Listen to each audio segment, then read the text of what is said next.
Salutations! I'm Ivana Learn-A-Lot, coming to you from Professor A Lot of Fun's Top Secret Science Lab.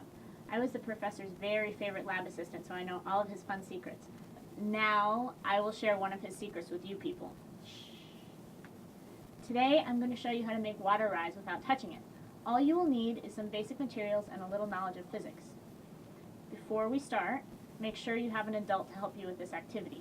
You're going to learn about what happens to air when it's heated and cooled, so you'll need matches or a lighter to do this.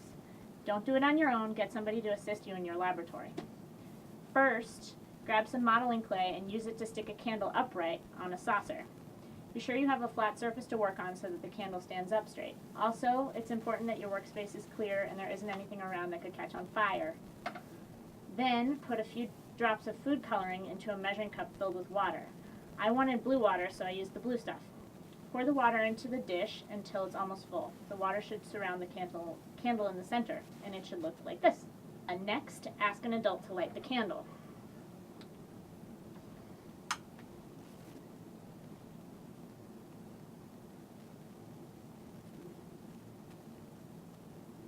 And once the candle's lit, take your large jar and cover it over the candle completely. It should reach the bottom of the dish. And now just watch what happens.